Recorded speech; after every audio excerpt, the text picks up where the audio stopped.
ko ang tanong. Gusto ko umamin po kayo. Sino rito ang pag nagbabasa ng Bible hindi maintindihan? Tagalog naman, nababasa pero hindi maintindihan. Just raise your hands, be honest. Kasi yung mga honest, yan ang kakatagpuin ng Panginoon. Oh, thank you. No, thank you. God bless you. Okay, para sa iyo to, Romans 12:2. Dahil ito nangyari din po sa akin, no? Kaya gusto ko kayo ay makalaya din. At kayo po ang gagawa ng solusyon. Okay, ang sabi ng Panginoon, Romans 12:2, huwag kayong makiayon sa takbo ng mundong ito. Ano ba ang takbo ng mundong ito? Inggit, ma-pride, laging galit, laging nambubulyaw, nagsusugal. Yung dating gawi. Hanggat ang isang Kristiyano ay umaayon pa rin sa takbo ng sanlibutan ito. Nagbibinggo pa rin, nagchichismis pa rin, naninira pa rin. Ang sabi rito ay mag-iba na raw tayo sa pamamagitan ng pagbabago ng ating pag-iisip. Kung lagi mong naiisip, magbibinggo ko ngayon, wala man akong magawa. So, hindi ka ba nagbabago ng takbo ng isip? No? Ang sabi ng Panginoon, pag hindi na raw tayo umayon sa takbo ng mundong ito, mauunawaan na daw po natin ang kalooban ng Diyos. Ano daw po ba yung kalooban ng Diyos? Alam niyo po ba that the Word of God is the will of God? Ang salita ng Diyos ay kalooban ng Diyos. So hanggat ikaw ay umaayon pa sa takbo ng mundong ito, hindi mo daw mauunawaan ang kalooban ng Diyos. Amen. Sabihin mo, kaya pala, hindi ko maintindihan. Okay? No? So, dapat umaalis na po tayo doon sa dati nating gawi. Amen? Pag hindi na tayo dapat palaaway, no? At ang sabi, malalaman na rin natin ang kalooban ng Diyos at kung ano daw yung mabuti at kalulugot at ganap na kalooban niya. Malalaman mo ngayon kung ano ang plano ng Diyos sa buhay mo. Alam nyo, nung ako ay totally tumalikod na sa kasalanan, inalis ko na pati yung pagpapautang, lahat, tinanggal ko na, tinapyas ko na lahat. Di ba napakalaking reward na ako ay napawalang sala sa kaso na inabla sa akin? Amen? So, dinadirect na ako ng Diyos. At ang gusto ko, kasama ko kayo. Gusto nyo bang sumama? Sabay magbago na rin kayo. Amen. Kasi ayaw nating magbago. Hanggang ngayon, lagi ka pa rin nag-aalala. Nalilimutan mo na meron kang ama sa langit. Sa totoo lang, kung paano nyo nakikita inyong ama, ina, na lagi nyo tinatakbuhan pag may problema kayo, mas higit po dyan ang ating ama sa langit. Kaya hindi tayo dapat nag-aalala. Amen? Binigyan po tayo ng access para sa Diyos. Ano ang access na binigay sa atin? Sabi mo, prayer. So pag tayo po ay nahihirapan sa anumang bagay, ang gagawin mo unang-una, walang bayad dito, manalangin ka. Lumuhod ka, walang bayad yun. Amen? Huwag tayong gagawa ng hindi tama sa mata ng Diyos. Hindi magbebenta na tayo ng droga. Di ba? Kung ano-ano na ibebenta nating bawal, meron ka lang makain. Wrong. Sabi ng James 5:13, meron bang nahihirapan sa inyo? Sa totoo lang, lahat hirap. Ang sabi ng Diyos, lumuhod ka at manalangin. Dahil tutulungan tayo ng Diyos. Kapag po tayo ay nanalangin, tandaan ninyo, bakit tayo nananalangin? Dahil ang Diyos po ay tumutugon. Naku, hina ng amen. Kaya yung iba ayaw manalangin dahil sa isip nila hindi tumutugon ng Diyos. Di ba? Pag tayo po nanalangin, tutugon ng Diyos. Dahil yung pong pangako niya sa Matthew 7:7, ask means pray and you will receive. Dapat tayo mong manalangin. Mas masarap bang umiyak? Mas masarap bang magmukmok? Kaysa manalangin? Pag po kayo nag-alala, nagmukmok, marami na tayong ginawang kalokohan, nag-iimbita ka lang ng demonyo sa bahay mo. Amen? So, hindi po yan ang topic. Tayo po'y manalangin. Gusto ko lang po kayong makaunawa sa Biblia. So, ang susi, umalis ka na sa dati mong buhay. Yun lang po. magiging maliwanag ang lahat. Dahil ang kasalanan, nakakabulag po yan. Nakakahangal. Tayo manalangin. Amang banal na makapangyarihan, marami pong salamat sa umagang ito. Panginoon, salamat sa kabutihan at kapangyarihan mo. Tunay na ikaw ang aming Ama na napakabuti. Walang bagay na mahirap sa iyo, Panginoon. Kami, Panginoon, ang may problema, kaya hindi namin natatanggap ang anumang pangako mo. Kaya hinihingi ko po sa bawat isang naririto, O Diyos, kaysa po ako sa kanilang pananalangin, tulungan niyo po sila na tumalikod sa mga dati nilang buhay. Tulungan niyo po silang tumalikod sa mga gawain ng mundo upang makita namin, Panginoon, makilala. Malaman namin ang aming assignment dito sa mundo. Malaman namin ang kalooban mo na alam po namin na napakabuti ng iyong plano sa amin. Subalit hindi po namin ito makita dahil sa bulag ang aming isipan, dahil sa kasalanan. Kaya Ama, sa umagang ito, humihingi po kami ng karunungan mula sa banal na Espiritu. Humihingi po ako ng katapangan upang maipahayag ang iyong salita, Panginoon. At dalangin ko po na ito ay matanim sa kanilang puso, maging matabang lupa ang kanilang puso, upang ito ay kanilang masabi sa iba, maisagawa nila, Panginoon, upang marami ang mapagpala, marami ang makalaya.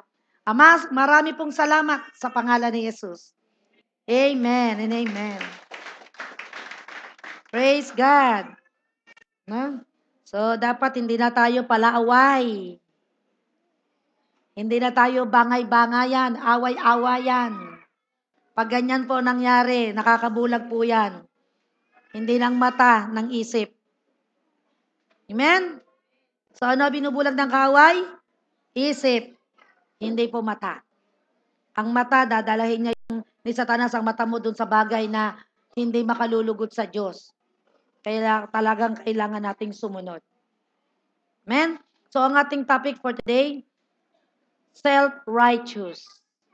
Ano ba ibig sabihin ng self-righteous? Yung ba laging siya ang tama? Siya ang matuwid? Ako tama, ikaw mali? Lagi na lang silang mali, laging ikaw ang tama? Amen? Meron ba nun dito? Marami. Amen? Umami na kayo. No? So, self-righteous. So, dito po sa pag-aaralan natin, the prodigal son, kapag ito po ay tinatopic, lagi na lang ang bida rito ay the prodigal son. No? Ang prodigal son po, siya yung the unrighteous. So, ang pag-aaralan po natin ito ay yung the elder son, si kuya. Siya po yung self-righteous. At maraming Kristiyano ang katulad ni kuya. Laging siya ang tama. Ikaw ang mali. Amen. Pwede po ba tayong manalangin saglit? Ilagay niyo po yung inyong mga kamay sa inyong puso. Sabihin niyo, banal na Espiritu, kausapin mo po ako. Bigyan niyo po ako ng Rhema word para sa mensaheng ito. Ipakita mo po sa akin ang lahat ng pandaraya ng kaaway sa aking buhay. Sa pangalan ni Jesus. Amen. Kasi yung pagiging self-righteous ay hindi po ito nakikita ng may katawan. Amen? Dahil ang akala niya nga, tama siya lagi eh. Pero hindi niya alam, tatamaan siya dito ngayon. So the prodigal son and the elder son. So we will focus on the elder son. Dahil siya yung may kasalanan dito na laging tama, lahat ng ginagawa niya ay tama. Pero hindi pala, akala niya lang, sa mata ng Diyos, hindi pala tama ang kanyang ginagawa. Amen? So, ang sabi po ng Romans 3:10, there is no one righteous. Ito po ay nasusulat. Ang sabi, it is written. So, ito'y nakasulat. Ibig sabihin, sinabi ng Diyos, wala daw matuwid, wala kahit isa. Naniniwala ba kayo sa Biblia? Na lahat tayo makasalanan? O, di hindi ka tama. Dahil ang sabi ng Biblia, tayo ay makasalanan. Wala daw matuwid. Amen? Wala talaga. Kaya wag mong sabihin, ako pupunta ng langit, kayo pupunta ng impyerno. Dahil ako, tama ang ginagawa ko, kayo mali. Yun yung self-righteous, yung laging ako. Si ako nga. Di ba maraming ganon? Alam mo, ako, ganito ginawa ko. Alam mo, ako, tumulong ako. Puro ako. Apology, ang kanyang subject. Na? Dito siya nagmaster sa apology. So, Lucas 15, verse 18 to 24. So, tingnan muna natin ang ugali ng prodigal son, the unrighteous. Alam niyo po ba itong prodigal son, ito po nagsisimbolo ngayon sa mga Kristiyanong naririto ngayon. Kasi tayo po yung naglayas, umalis. Amen? Sa presensya ng Diyos. Tayo po'y umalis, no? So, ang sabi po rito sa istorya, so the prodigal son, siya po yung hindi matuwid. Pero tingnan niyo po ang ginawa ng anak na ito na hindi matuwid. Na ito ngayon ang ating ginawa, kaya po tayo naririto ngayon. Amen. So, itong the prodigal son to, yung alibughang anak sa Tagalog, ito po ay buhay na buhay pa yung kanyang magulang, hiningi na ang mana sa kanyang ama. At nung pagkahingi niya na ng mana sa kanyang ama, ito ay nilusta niya sa babae. Nagsugal. Ginamit ang kanyang pera sa walang kabagay-bagay. Nabuo na bagay, ano? Wala siyang ginawang tama dito. So, ang ginawa niya, no? Pero nung siya ay naghirap na, sabi niyo naghirap. Ito po yung nangyari sa akin eh. Nung ako po ay naghirap na, ito rin ang ginawa ko. So, the prodigal son is me.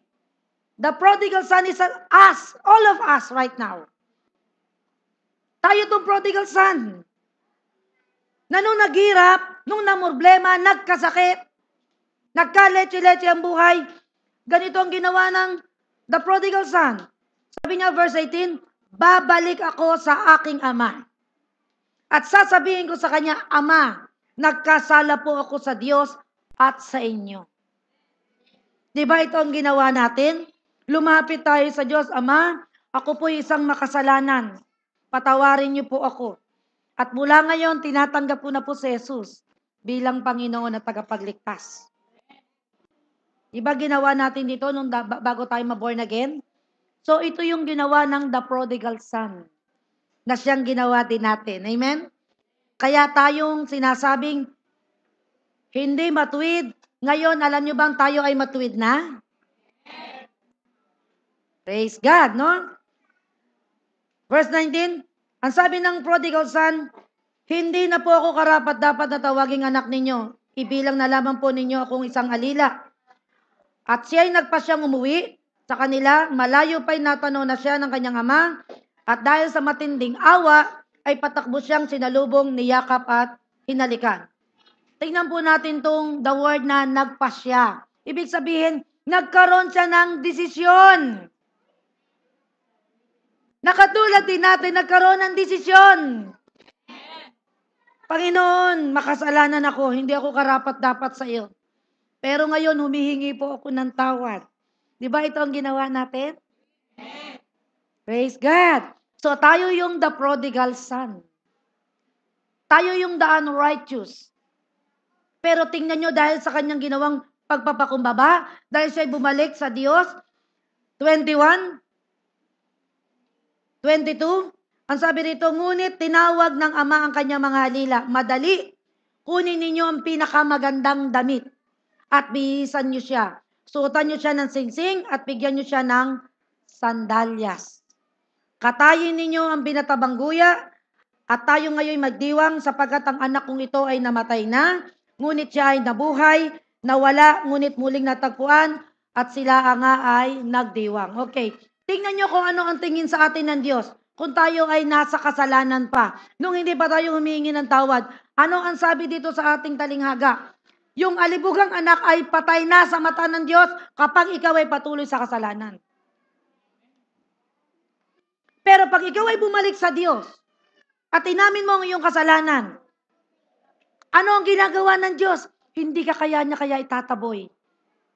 Kaya yung iba, nung sinasabihan ko, halika, magsimba ka, halika, tanggapin mo si Jesus. Marami ako narinig nagsagot, hindi pa ako handa. Marumi pa ako. Sabi ko nga sa kanila, ikaw ang hinahanap ng Diyos. Dahil ang Diyos ay hindi dumating para sa matuwid. Siya ay dumating para sa mga makasalanan. Dahil alam ng Diyos ang makasalanan, hindi kayang iligtas ang kanilang buhay. Hindi nila ito kayang bayaran ng matuwid na gawain. Dahil ang sabi ng Isaiah 64 verse 6, lahat daw ng mabuti nating ginagawa ay maruming basahan sa mata ng Diyos. So ano ngayon yung pagmamalaki mo? Sabi mong, ako pupunta ng langit kasi mabuti ang aking ginagawa. Ay ang sabi ng Isaiah 64:6, lahat ng mabuting gawa ay maruming basahan sa mata ng Diyos. Alam niyo ba kung para kanino yon? Doon sa hindi pa kumikilala kay Jesus bilang Lord and Savior. Pero kung ikaw ay kumilala na, natural lamang na ang kasunod mong gagawin ay mabuting gawa. Mabuting ugali, mabuting salita. Magandang halimbawa sa kapwa mo. No? So, kung ang gagawin po ninyo, ay ang gagawin mo mabuting gawa, pero wala naman sa iyo si Jesus, maruming basahan po yan sa mata ng Diyos. Nagkakaintindihan po ba tayo? So, ang mabuting gawa will follow after the salvation of your soul. Amen? Praise God, no?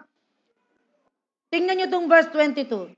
Tingnan nyo kung ano ang ginagawa ng Diyos kapag tayo ay nagsisisi. Ito pong talinghaga na to, ito po ang nangyayari sa atin. Sabi ng verse 22, ngunit tinawag ng Ama, so ang simbolo po ng Ama rito ay Diyos, ang kanyang mga alila, anghel, madali kunin ninyo ang pinakamagandang damit. Okay. Tingnan nyo yung magandang damit. Ang magandang damit po rito, ang tawag po rito ay robe of righteousness. Ibig sabihin, ito yung tayo po ay dating makasalanan na ngayon binihisan tayo ng pagiging matuwid. Ang tawag po doon ay damit na katwiran. At lahat po tayo dito ngayon na tumanggap kay Jesus bilang Lord and Savior, na kasuot na to ngayon sa'yo. Amen. Okay. So, nung tayo po ay lumapit sa Diyos, Ama, patawarin mo ko. Inaamin ko, nagkasala ko. Napakarumi ng aking buhay.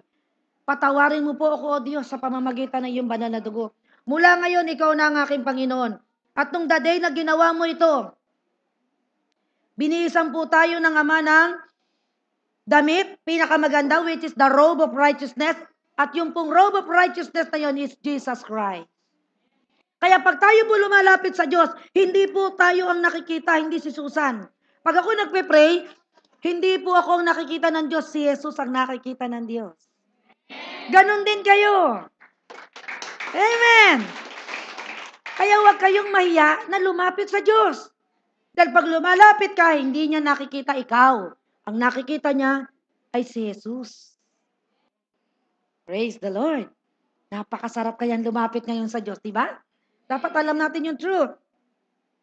At kita nyo, sinuotan ng singsing. Ano ibig sabihin ng singsing? Binalik ang authority mo. Meron ka na ngayong karapatang magpalayas ng demonyo sa pangalan ni Jesus. Yun yung simbolo ng singsing. Kaya kayo, tayong lahat, pag medyo may kaguluhan sa bahay, meron sakit at karamdaman, sabihin nyo lang, sa pangalan ni Jesus, ikaw ay magaling na. Kung may kaguluhan, sabihin niyo, sa pangalan ni Jesus, hindi ko pinapayagan ng kaguluhan dito sa tahanang ito. In Jesus' name, meron na po tayong singsing. Naibalik na yung authority sa atin. Amen? Si Satanas ay tinatawag na God of this world. Pero alam niyo ba, ang God of this world is tayo na ngayon? Dahil inagaw lang naman ni Satanas yung kay Adan at kay Eva. Pero tayo ay nakabalik na, kaya napabalik din yung authority sa atin. Amen! Pero maraming Kristiyano lulugo-lugo dahil hindi alam ang katotohanan ito. Kaya mga talunan, mga ganyan. Mga lungay-ngay, parang mga natalo sa sabong. No? Kaya yung sandalyas, ito po ay shoes of peace na tinatawag. Di ba sabi, napakaganda raw ng paa na makikita mo na dumarating na nagpapahayag ng salita ng Diyos. Na ibig sabihin, kapag po tayo ay nagsishare ng Word of God, napakaganda daw ng paa mo. Hindi dahil bagong pedicure. Kundi ikaw ay humahakbang para abutin yung mga makasalanan. Amen? Ang sabi ng Biblia, napakaganda ng paa mo. Praise the Lord. Ito po yung kaya sinuotan ng sandalyas. Bakit sinuotan ng sandalyas? Para magpatotoo na Sasabihin mo, ako'y dating makasalanan, ngayon ako ay matuwid na. Dahil ang aking katwiran ay si Yesu Kristo. Amen? Praise God, no? Kaya, napakaganda po ng ginawa ng prodigal son na ito. At sa istoryang ito, siya po'y sikat na sikat. Pero hindi po natin napapansin si kuya. Ito na yung self-righteous.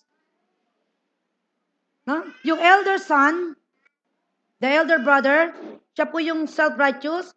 At ito rin ang nagsisimbolo na ito yung mga teachers of the law sa Biblia. Ito yung mga pariseyo. Ito yung mga alaman lahat pero walang gawa, puro salita. Ito po yung yung alam lahat ng Biblia, na kapag galing-galing. Alam ko yan. Pero kulang sa gawa. Ang tawag sa mga taong yan ay self-righteous. Maraming alam, pero zero sa gawa. Maraming natutunan, walang application. Walang makita sa buhay kung sino siya noon. At nung na-born again, 3 taon na, 4 na taon, 10 taon na, iyon pa rin ang ugali niya. Hindi nagbabago. Meron ba nun dito? Marami. Nawa makalaya tayo sa araw na ito. Amen? Lucas 15:25-32. Ito po yung istorya ng the elder son. Nasa bukid noon ang anak na panganay, so the elder. Nang umuwi ito at malapit na sa bahay, narinig niya ang tugtugan at sayawan. So may party. Bakit may party? No? Dahil nga merong bumalik na makasalanan. Ganon din po nangyayari sa atin. Kapag meron ka lang nadala sa Panginoon na isang makasalanan na tumanggap kay Jesus, mayroong sayawan at tugtugan sa langit. Wow! Amen? Ipakikita ko yan, Lucas 15, verse 7, Isha. Nakalagay dyan kung paano nagdiriwang ang buong kalangitan. Kaya kailangan po natin i-save yung mga nasa apoy. Ang sabi ng Lucas 15:7, sinasabi ko sa inyo, magkakaroon ng higit na kagalakan na party sa langit dahil sa isang makasalanan na tumalikod sa kanyang kasalanan, di ba? Kaysa daw sa 99 na matuwid na di naman nangangailangan magsisi. Kasi akala nga niya nga matuwid siya. Pero alam niyo ba, kaya nga po pagka meron talagang kitang-kita ko kapag ang totoo, pang isang tao ay totoong nagsisisi. May makikita kang pagbabago. Huwag naman natin silang huhusgahan. Na wala nang pagbabago yan tao na yan. Tinuldukan mo na para bang sinabi mong hindi makapangyarihan ng Diyos. Amen? Alam nyo, ang Diyos expert sa makasalanan. Praise the Lord, no? Diyan siya expert. Kita nyo, nung may party do, sinabi rito, meron talagang higit daw, higit na marami ang natutuwa, mga angels. Na wow, nakatandaran, meron na namang tumanggap kay Jesus. Party tayo, dali, kinilala na naman siyang Panginoon. Ganun po sila nagdiriwang sa langit. Tuwan-tuwa sila. Isa lang yun. Isa lang. Kaya alam ko, marami na rin akong reward sa langit dahil ang dami nyo. Di ba? Na bumalik sa ating Diyos Ama. Na napabalik mula sa likong buhay. Pumunta sa matuwid na buhay. Kaya nga po, hindi ako nag-aantay ng reward sa inyo eh. Yung reward sa langit ang inaantay ko. Amen? At yun din ang hangarin ninyo. Baka mamaya pagdating sa langit, tagapalakpak na lang kayo, di ba? Daw, ang dami naman niyang reward, ang dami niyang corona. Kasi ganun po mangyayari sa atin. Merong awarding ceremony. Praise the Lord. Baka sa mamaya, ikaw nakatungo. Kaya wala akong nagawa. Kasi alam niyo ba, bibigyan ng reward ng Diyos ang lahat ng ginagawa natin dito sa lupa. Kaya paramihan tayo ng mabuting gawa. Amen? Pero huwag niyo namang ipakikita sa tao na mag-aantay ka pa na nakatingin at eto. Huwag ganun ha. Kailangan patago lang yun. Para may reward. Dahil pagka kayo ay nagpakita sa tao at pinakikita mo na ikaw ay matulungin, sa mata ng tao, wala kang reward. Sa Diyos, wala kang reward. Meron ka ng reward sa tao. Ano yung reward ng tao sa'yo? Ito yung reward mo pag pinakita mo sa tao. Yung salita na, ang bait mo naman. Yun lang ang reward mo. Gusto niyo ba yon? Words lang? Mas masarap po ang reward ng Diyos. Kaya dapat po yan hindi pinapaalam. Hayaan nyo ng Diyos ang nakakaalam. Amen? Tsaka yung taong binigyan. Praise the Lord. Okay. No? So, ang sabi rito ni Kuya, tinawag niya ang isang utusan at tinanong, bakit ano ang mayroon sa atin? Dumating po ang inyong kapatid, sagot ng alila. Ipinapatay po ng inyong ama ang pinatabangguya dahil sa inyong kapatid ay nakabalik ng buhay at walang sakit. Kita nyo, no? Pero tingnan nyo ang attitude ni Kuya.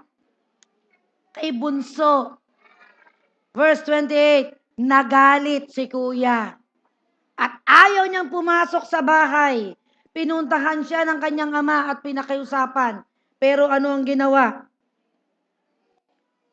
Huh?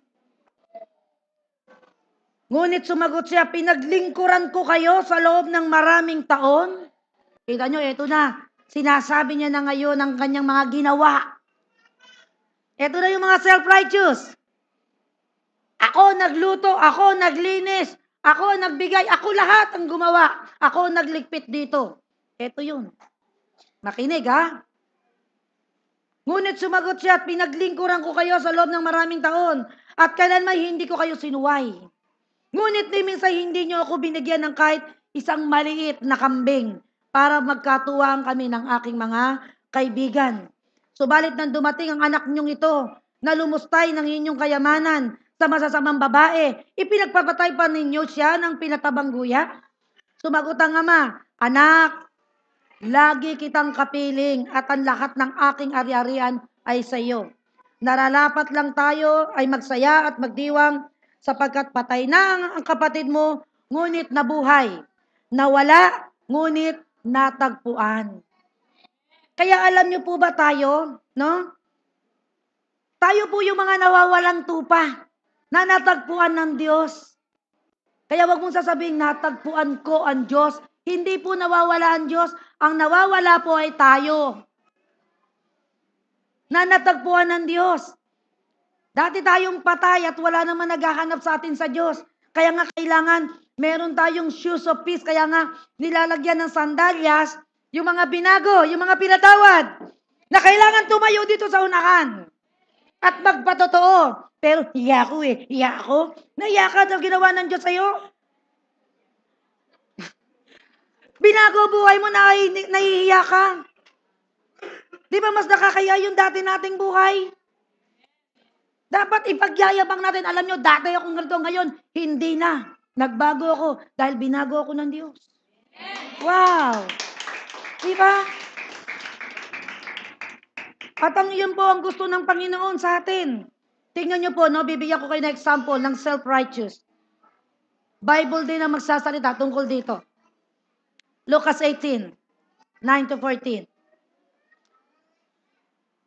Tingnan nyo, no, laging talinghaga kung magsalita ang Panginoon. Ito yung mga self-righteous, kung ano ang ginagawa. Sinabi rin niya ang talinghagang ito sa mga taong mababa ang tingin sa iba at nag-aakalang sila ay matuwid. May dalawang lalaking pumasok sa templo upang manalangin. Ang isa daw ay pareseyo at ang isa ay maniningil ng buwis, isang tax collector. Pag sinabing tax collector dito sa Biblia, ito ay sinner. Ito ay makasalanan. So meron pumasok na dalawa. Isang pareseyo, self-righteous, at isang tax collector, isang unrighteous. Okay? Verse 11.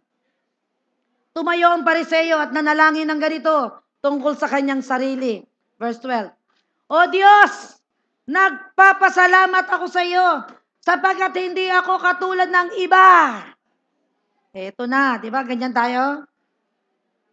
Hindi ako katulad ng iba na mga magnanakaw, mandaraya, mga ngalunya, o kaya katulad ng maniningil ng buwis na ito. Nagpipray pero nanduduro. Nakukuha niyo ba? Na minsan dito, di ba, may ganyan tayong attitude. Bakit nandito yan? Bakit born again na ba yan? Totoo ba yan? Di ba? Hindi mo alam. Nagse-self-righteous ka na. Humuhusga ka na sa kapwa mo. Bakit ikaw lang ba may karapatang pumasok sa langit? Di ba? So, dapat matuwa nga kayo pag nakita niyong saksakan ng loko, saksakan ng sama na nandito na ngayon. Amen. Next. Sabi nung self-righteous, sabi nung nag-aakalang matuwid, 2 beses akong nagpa-fasting sa loob ng 1 linggo. At nagbibigay rin ako ng ika-10 bahagi mula sa lahat ng aking kinikita. Kita nyo, puro nagbibigay ako. Puro ako yan. Apology ang kanyang minaster, ano? 13. Samantala ang maniningil ng buwis na may nakatayo sa malayo. Anong ginagawa? At di man lang daw makatingin sa langit. Bakit? Nahihiya. Pero yung nag-aakalang matuwid nakaganyan. Ako, nag-iikapu. Ako. Di ba? Mas matuwid ako kesa dito. Yan yung lagi naka-ako. Nakakatakot po yun. No? Sabi nung maniningil ng buwis, dinadago ko na raw ang kanyang dibdib. At sinasabi, O Diyos, mabag po kayo sa akin na isang makasalanan. Wow! Ito po yung gustong-gusto ng Diyos na marinig sa atin. Hindi yung ako matuwid. Ako nagbibigay ng tithes. Ako tumutulong sa mahirap. Ako nagpagawa ng building doon. Ako nagpagawa ng kalsada doon. Nagpagawa ako ng maraming bahay. Nako. Di po ba? Nakakatakot pong ugali yun. Dapat lagi pong ang Diyos tinulungan ako, no? Ginamit ako para maging pagpapala sa inyo. Laging ang Diyos po ang bida, hindi ikaw. Dahil wala naman daw matuwid kahit isa sa atin. Ang matuwid po ay si Yesu Kristo. Hindi po tayo. Amen? Praise the Lord. So next, sinasabi ko sa inyo, tingnan niyo yung comment ni Jesus. Sinasabi ko sa inyo, ang lalaking ito yung umuwing pinatawad sa kanyang mga kasalanan. Ngunit ang una, yung ako ng ako, ay hindi. Amen? So, nasayang ang mabuting gawa dahil bakit? Mayabang. Ang sabi ng Biblia, kung meron daw tayong dapat ipagyabang, ang ipagyabang natin ay si Jesus. Yung ginawa niya sa atin, hindi yung ginawa natin. Kaya tayo nagbago dahil kaya sa Diyos. Kaya laging ang Diyos ang bida. Amen? So next, sapagkat ang sino man nagmamataas ay ibababa at ang nagpapakumbaba daw ay itataas. Kaya gusto po ng Diyos, hindi yung naghahanap pa ng meron na bang tao? May tao na ba? Ha? Parang pagka maraming tao, ang sipag-sipag mo. Pero pag wala naman tao, ang tamad-tamad mo. Yun po yung mga mapagkunwari. At iyan po ay nire-rebuke ng Panginoon. Dapat may tao o wala, dapat gumagawa pa po tayo ng totoo. Nagsasabi ng totoo. Naglilinis tayo kahit wala pang tao. Magligpit tayo ng tahimik. Hindi tayo silipan ng silipan. Ako, nagawa ko na, ikaw, tamad-tamad mo. Lahat ginawa ko na, ikaw wala pang nagagawa. Di ba? Marami kayang Kristiyanong ganon. Kaya dapat isagawa po natin ang ganon. Ngayon, Matthew 22 verse 11 to 14. Tingnan nyo kung bakit napakalaga ng robe of righteousness. Yung pagiging matuwid, at yung pagiging matuwid na yon, sabihin nyo nga si Yesu Kristo, ang aking katwiran. Sa English po, that Jesus is our righteousness. Okay? So dito sa talinghaga ulit, Matthew 22, 11, 14, tingnan nyo yung akala niyang papasok siya sa langit. Pero ipinagtabo yan. Sabi rito ng verse 11, pumasok ang hari po rito ay Diyos, upang tingnan ng mga panauhin. Sino yung panauhin dito? Tayo po ito. Nakita niya ang isang taong hindi nakadamit pangkasal. Ibig sabihin, hindi siya nakadamit ng righteousness, yung pagiging matuwid. Diba? Sabi kanina sa Romans 3:10, walang matuwid. Kahit isa. Kaya kailangan ng lahat ng tao sa buong mundo, kailangan si Yesu Kristo. Dahil siya ang katwiran ng Diyos. Na yun ay kailangan natin. Kaya tayo papasok ng langit dahil kay Jesus. Diba sabi, si Jesus ang daan papuntang langit. Ba't napunta ka pa sa dating daan? Napunta ka pa sa ibang daan. Kung kani-kanino ka dumadaan. Di ba? Nakita niya rito isang taong hindi nakadamit pangkasal. Ibig sabihin, hindi niya tinanggap si Jesus, pero mabuti ang kanyang ginagawa. Verse 12, tingnan niyo. Tinanong niya ito, kaibigan, bakit ka pumasok dito nang hindi nakasuot ng damit pangkasal? Hindi nakasagot ang tao. Kaya't sinabi ng hari, ng Diyos, sa mga lingkod, sa mga anghel, talian ninyo ang kanyang kamay, nako, at paa, at itapon siya sa kadiliman, sa labas, means hell. At doon, mananangis siya at magngangalit ang kanyang ngipin. Verse 14. Pagkatapos nito'y sinabi ni Jesus, marami ang tinawag, ngunit kakaunti lang ang pinili. Kasi yung iba dito, ito ang sinasabi po rito, ito po ay Kristiyano, pero hindi inayos ang ugali. Na para bang nakasuot na siya ng robe of righteousness, pero hinubad. Ang ginawa ay yung sarili niyang gawa. Hindi dito nakaayon sa salita ng Diyos. Kaya siya po ay pinalayas. So mahirap po tayong gumawa ng parang pakunwari, no? Pero ang buhay po natin ay hindi nababago. At tunay na magbabago lang isang tao kapag nakatira na talaga sa'yo, si Holy Spirit, at siya ay sinusunod mo sa mga udyok sa'yo. Dahil tunay po na sinabi rito, itatapon ka papalabas. Hindi ka makakapasok. Kaya lagi po natin, kaya sabi, alam nyo ba, ang bidang-bida sa langit, si Jesucristo. Si Banal na Espiritu, pinadala rito para i-glorify, itaas din si Jesus. Kaya lahat ng pinanahanan ng Holy Spirit, ang itinataas niyan si Jesus Christ. Amen? At kapag yan ay tinataas mo, ibig sabihin nakadamit ka na ng pangkasal.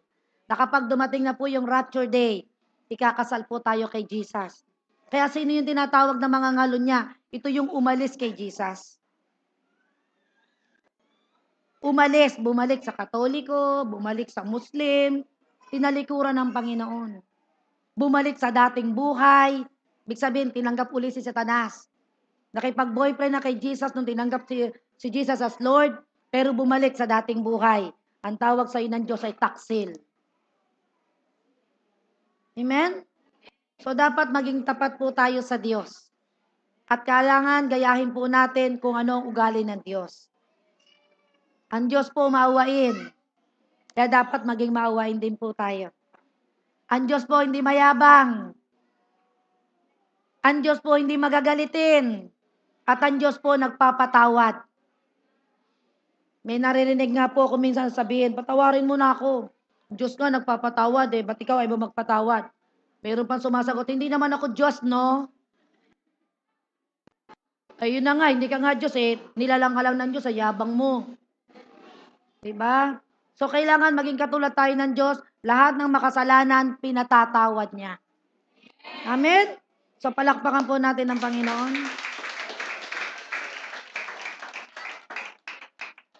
Last verse 4, Romans 3:22-24. Pinawalang sala ng Diyos ang lahat ng sumasampalataya kay Jesucristo. Wow! Gusto ko namnamin niyo po ito. Pinawawalang sala daw ang lahat ng tao sa pamamagitan daw ng pagsampalataya kay Jesus.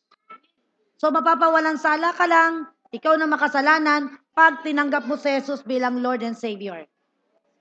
Sa pamamagitan daw ng kanilang pananalig sa Kanya, maging Hudyo ko man, no? Maging Hentil, maging Pilipino, maging Amerikano, ang sabi rito, basta sumasampalataya ka kay Jesus, ang sabi rito, pawawalang sala ka daw ng Diyos Ama. Wow. Verse 23. Sapagkat ang lahat daw ay nagkasala. Walang sino mang nakaabot sa kaluwalhatian ng Diyos.